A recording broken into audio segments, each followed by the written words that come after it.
This is an exclusive excerpt from the Stuph File Program with Peter Anthony Holder. Time flies. It's been about 3.5 years since we last spoke to George Kourounis. He's a renowned global adventurer, storm chaser, explorer, and television presenter. He documents nature's worst weather conditions, and that's taken him around the world.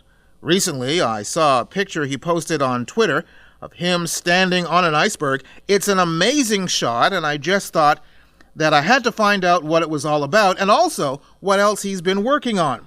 George is on the line with us right now via Skype from Toronto. Hi, George. Hey, good to talk to you again. Good to talk to you, too. Again, I saw that picture on Twitter. That was amazing. You were, I think, putting some sort of beacon device on this iceberg? Yeah. Let me preface this by saying don't try this at home. We get these huge icebergs that break off the Greenland ice sheet, and then they float down the east coast, off the coast of Newfoundland, and then sometimes they end up in the shipping lanes, like the Titanic. And so I was on this mission. We were filming for a TV show, and we wanted to sort of track and see how fast these icebergs move. And one of the best ways was to climb up on top of one with ice climbing equipment and then place a satellite tracking beacon on one. And of course, the dangerous thing is these things weigh millions of tons and they can flip and crack and roll without any notice whatsoever. Wow. Now, is this, pardon my ignorance, but is this iceberg moving? Oh, very much so. And how fast? Not very fast. They go with whatever the prevailing currents are. Quite frequently, they end up getting ground out. So sometimes they'll come into an area during high tide, and they'll get wedged, and then the tide goes out, and they end up stuck there. So we went at low tide while this particular iceberg had stopped moving, just to help sort of eliminate the chance of there being rollovers and things like that. And how often do icebergs actually roll over? Oh, frequently. As a matter of fact, I was getting ready to go scuba diving around one, I think the day previous to when that picture was taken of the ice climbing. And as I was getting ready to go in the water, pieces of the iceberg are cracking off with this tremendous thunderous sound and smashing into the water maybe 40 feet away from us. So this beacon that you've attached to this thing, first of all, how do you do it? You just don't lie it on the surface. Do you drill down and anchor it in some way? What do you do? Yeah, absolutely. There are these things called ice screws, and ice climbers, if you're climbing a frozen waterfall, you use these things to anchor your ropes. So I just used one of those, clipped it in, and we tracked the iceberg for several days. It was drifting around Conception Bay off of Newfoundland, and then the signal went dark. So the iceberg either rolled over or melted. It probably broke into a million pieces. And what was the purpose of doing this? Like, what information do you find out about the iceberg or the flow?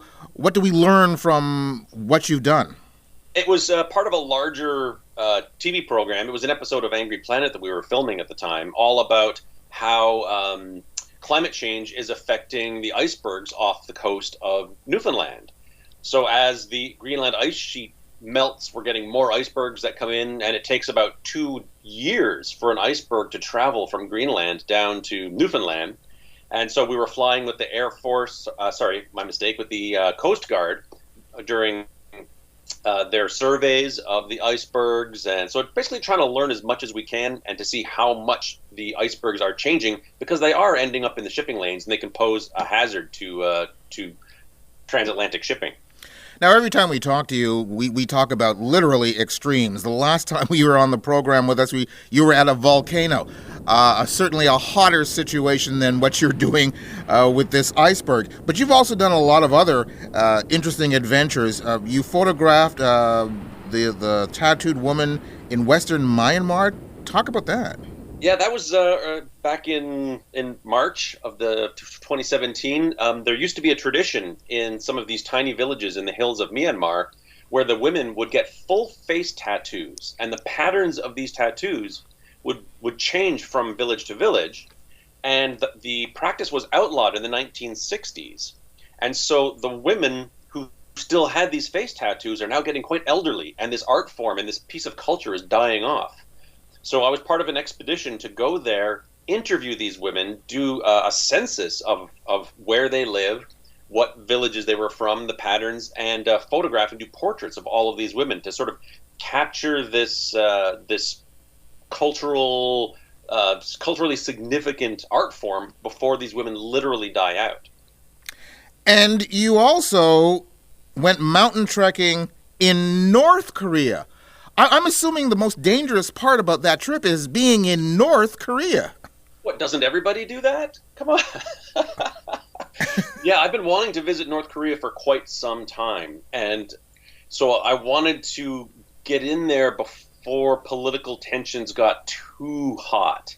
And it just so happens that while I was there, I got up one morning and I flipped on the television, and they had launched a ballistic missile test the day before, not far from where I was in the mountains.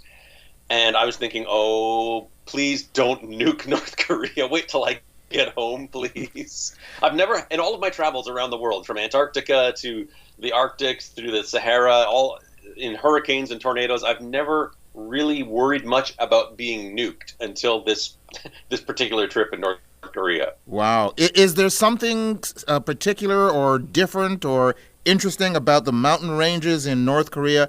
Something you haven't seen before? Something unique about it?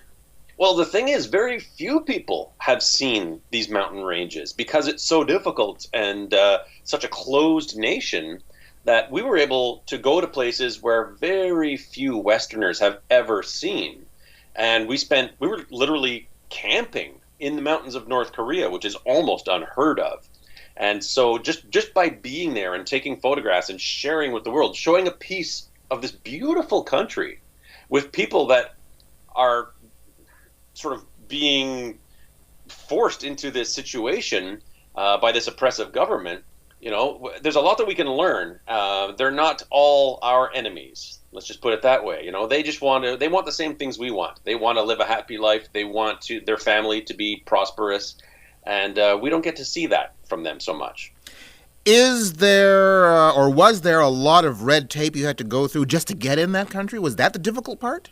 That was absolutely part of it, yeah. Because I have such a history of doing television work and media, I was convinced that they were going to deny me entry or who knows what.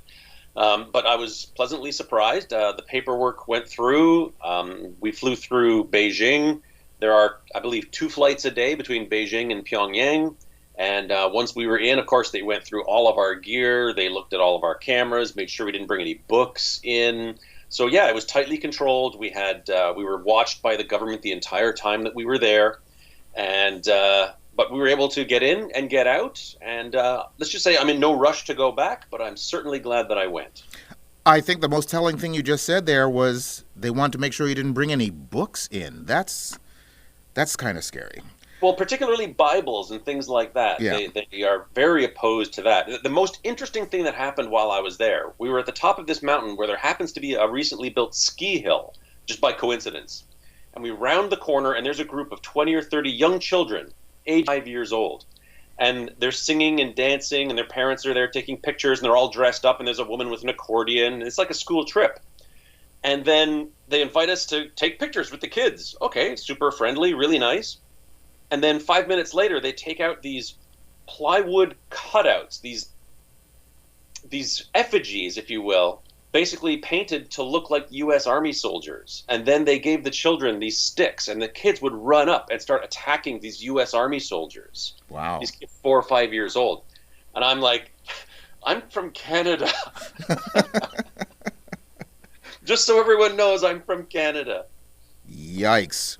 Yeah, very interesting. And we just have about a minute. I started mentioning volcanoes earlier. You spent 7 weeks in Vanuatu this past summer, camped out at the world's most active volcano. Now, you see, that part doesn't surprise me because I've seen pictures of you doing things like this before. Yeah, and actually went back to that exact same volcano. I've been there. I've done maybe 5 expeditions to Vanuatu now, which is a small nation between Australia and Fiji. And on the Ambrum volcano, there is a pit that's 1,200 feet deep, about the depth as same height as the Empire State Building. And I did several trips rappelling down to the bottom on ropes to get up very close to the lake of lava, basically as close as you can get. And it is amazing. I imagine it To be so, I that enjoys pushing a grocery cart through a supermarket. That must be very boring to you. I do it. It's weird because I'll come home after doing these extreme expeditions in these incredible places, living in a tent in acid rain for 5 or 6 weeks or 7 weeks. And then I'll come home and, my wife expects me to do the dishes and that sort of stuff is normal. Oh, please tell me that she gets mad at you for not loading the dishwasher properly. Oh, please. Not so much. Okay. It's always fascinating to talk to you. People can find out more information. They can go to your website, which is furiousearth.com, right? Yes, that is correct. And other ways that they can see the work that you do? Just go to that website, and there are links to all of my social media there. I'm on Instagram, Twitter, Facebook, YouTube, the whole works. And I will share that picture of you on the iceberg because I think that's a fascinating shot. Thank you. Thank you for being on the program, sir, once again. Cheers to you. Adventurer George Kourounis. Again, his website is furiousearth.com. You can go to my website at thestuffile.com, check out the show number for this program, which is show number 0441, and you'll find links to George's site. You'll also see that picture I mentioned of him on top of the iceberg. You've just heard an exclusive excerpt from the Stuph File Program with Peter Anthony Holder. To hear any or all of the full hour-long shows, visit thestuffile.com.